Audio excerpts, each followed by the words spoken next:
Pemirsa, pernyataan kontroversial seorang pendeta yang meminta Menteri Agama untuk menghapus 300 ayat Al-Quran viral di media sosial. Staf khusus Menteri Agama memberi tanggapannya dan meminta seluruh masyarakat untuk menghormati keyakinan agama lain.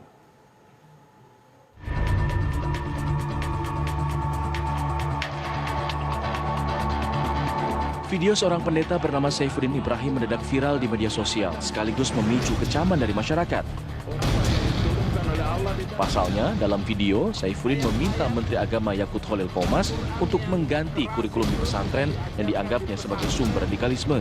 Ataupun madrasah-madrasah.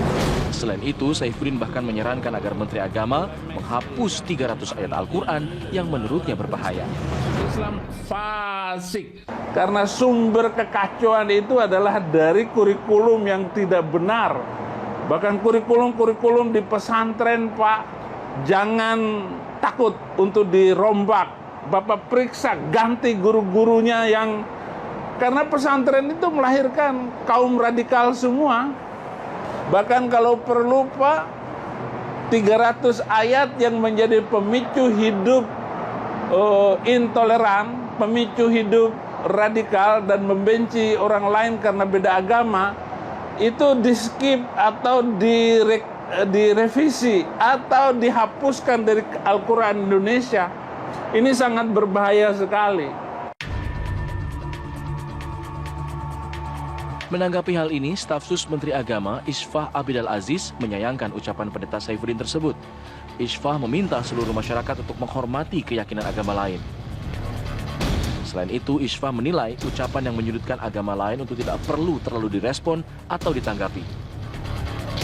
Isfah juga menepis pernyataan pendeta Saifuddin yang mengatakan pesantren sebagai sumber terorisme. Menurutnya, pesantren justru mengembangkan prinsip cinta tanah air sebagai bagian dari iman. Nggak usah takut. Tim TV One Dan mengabarkan. jangan mundur sedikit pun dengan kaum kadrun itu, kaum Islam Sontoloyo itu, Pak. Saya dukung sekali. Saifuddin Ibrahim ini diketahui sebagai pendeta yang aktif berkegiatan hingga pelosok, bahkan di media sosial. Dalam akun YouTube-nya, Saifuddin kerap memberikan renungan dan juga pendapat-pendapatnya mengenai isu-isu agama terkini. Tak jarang, pernyataan kontroversialnya terlontar di beberapa unggahannya itu. Tapi saya mau katakan bahwa orang Cina masuk Islam pasti sial. Sosok pendeta Saifuddin Ibrahim belakangan menjadi sorotan publik karena ucapannya yang kontroversial soal pesantren dan ayat Al-Quran. Dalam akun YouTube-nya, Saifuddin kerap memberikan renungan dan pendapatnya mengenai isu-isu agama terkini. Kaum radikal semua. Salah satunya soal aturan penggunaan pengeras suara di musola dan masjid. Saifuddin berulang kali membela Menteri Agama Yakut Khalil Qomas soal kebijakan tersebut. Saifuddin bahkan menyebut akan melarang ibadah haji jika ia menjabat sebagai Menteri Agama. Lambang kekristenan adalah burung garuda. Masalah karena Menteri Agama mau mengatur suara toa masjid diributin hanya karena Menteri Agama dia terserah, namanya pemerintah, dia mau mengatur apa saja, mau mengatur haji. Bahkan kalau Saifuddin Ibrahim jadi Menteri Agama, program saya lebih jelas lagi. Larang naik haji ke Arab Saudi. Kalau saya jadi Menteri Agama, kenapa? Karena hanya menguntungkan Arab. Indonesia miskin, Indonesia kere, Indonesia susah gara-gara naik haji. Tinggalkan pembacaan kitab suci itu. Ya minimal yang saya usulkan itu ada 300 ayat-ayat yang harus mungkin di-skip atau ya jangan dibaca deh. Jadi kalau ketemu ayat-ayat yang sudah saya tunjukkan itu jangan dibaca. وَلْيَحْكُمْ أَهْلَ الْإِنْجِيلِ بِمَا أَنزَلَ اللَّهُ فِيهِ. Saifuddin diketahui sebagai pendeta yang aktif berkegiatan di pelosok dan di media sosial. Saifuddin kini diketahui tengah berada di Amerika Serikat untuk sebuah kegiatan. Ucapan kontroversial Saifuddin seolah mengingatkan masyarakat akan sosok kontroversial lainnya, Joseph Paul Zhang, yang dianggap menista agama. Sejak April tahun lalu, Paul Zhang disebut sudah diburu pihak kepolisian hingga saat ini. Tim TV One mengabarkan.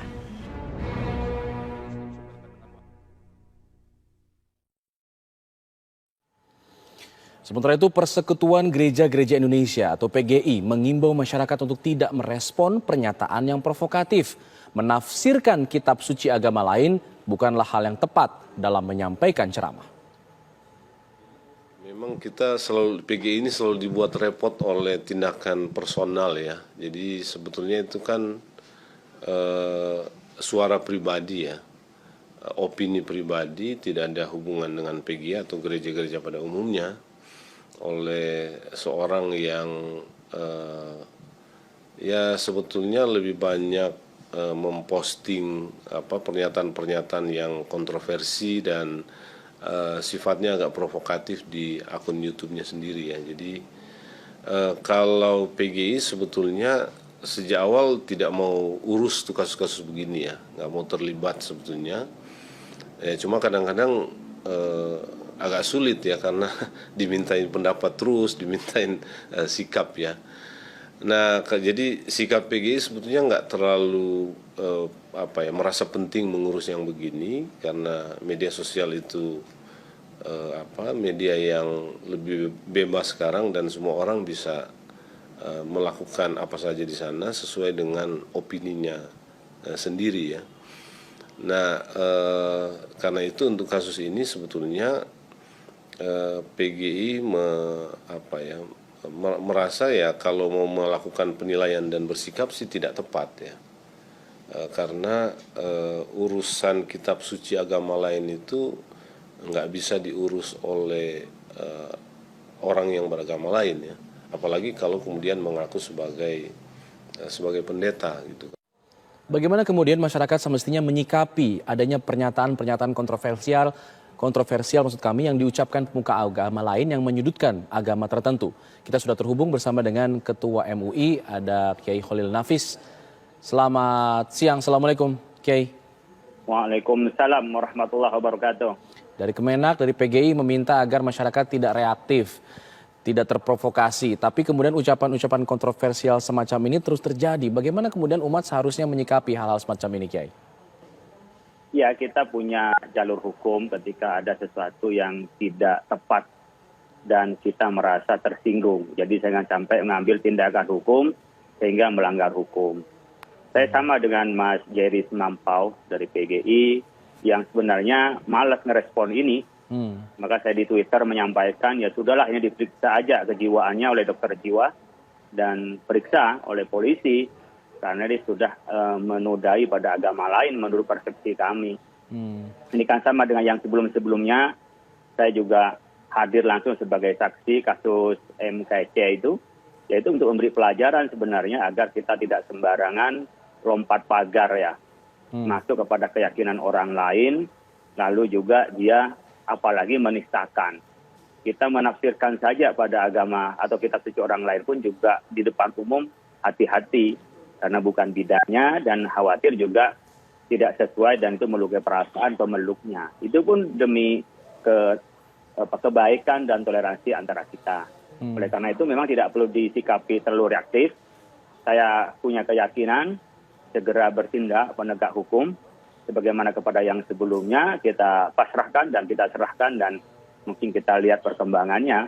Bagaimana penegak hukum melakukan hal-hal yang seperti ini, meskipun hanya di media sosial, tapi ini sudah masuk pada satu yang melukai perasaan, saya pikir harus diproses, sehingga masyarakat lebih tenang dan besok-besok juga menjadi aspek jerah bagi yang melakukannya dan bagi kita yang menjadi penggiat di media sosial, tahu betul bagaimana rambu-rambu kita menggunakan media sosial, seperti halnya juga visual, Ya. yang direkam video begini kan tidak ada editan, kita bisa mendengarkan langsung sehingga kita bisa tahu bahwa ia memang ya menanamkan kebencian kepada agama lain dan juga merusak.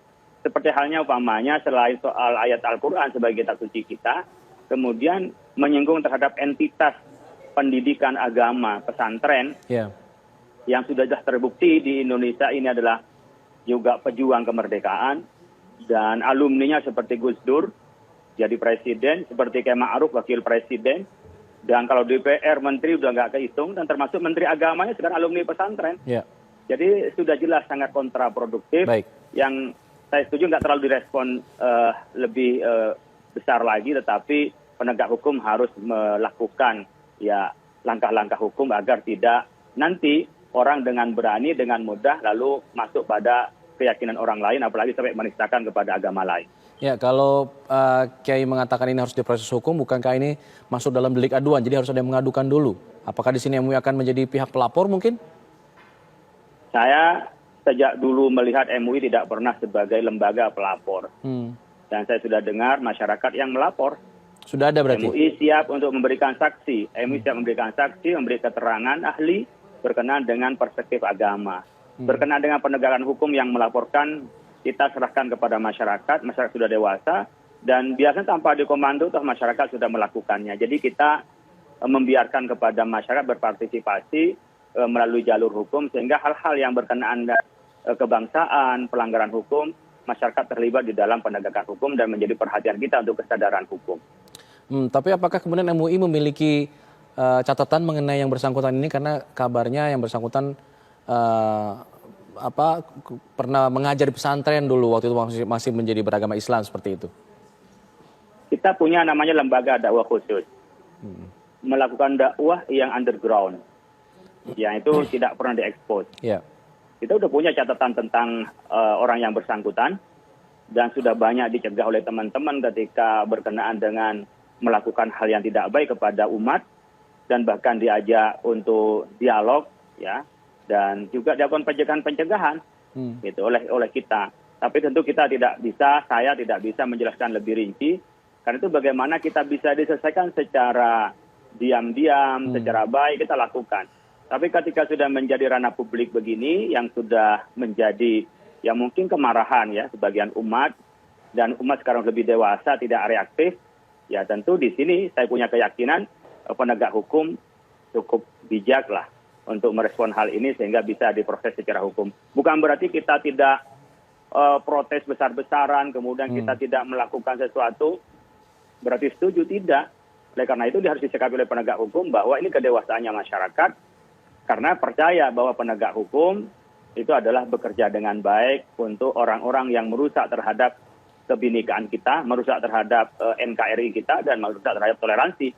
Sebagaimana saya tadi sampaikan, saya sangat percaya pada bapak-bapak di kepolisian dan kejaksaan. Saya terlibat langsung ketika kasus persidangan MKC di Ciamis itu, saya datang langsung dan saya sebagai saksi pada saat itu. Jadi kalau saya pribadi dan umat tentunya mayoritas percaya pada penegak hukum, sehingga dengan diadukan oleh seseorang saja ini akan diproses. Oke. Kita lihat ada tadi Kiai sudah sebutkan ada MKC, ada juga kemudian Joseph Paul Zhang yang saat ini masih diburu polisi. Lalu muncul lagi ada sosok yang satu ini. Apa yang kemudian analisa MUI bisa menganalisa mengenai hal ini? Kenapa kemudian hal-hal seperti ini masih banyak terjadi begitu, Kiai?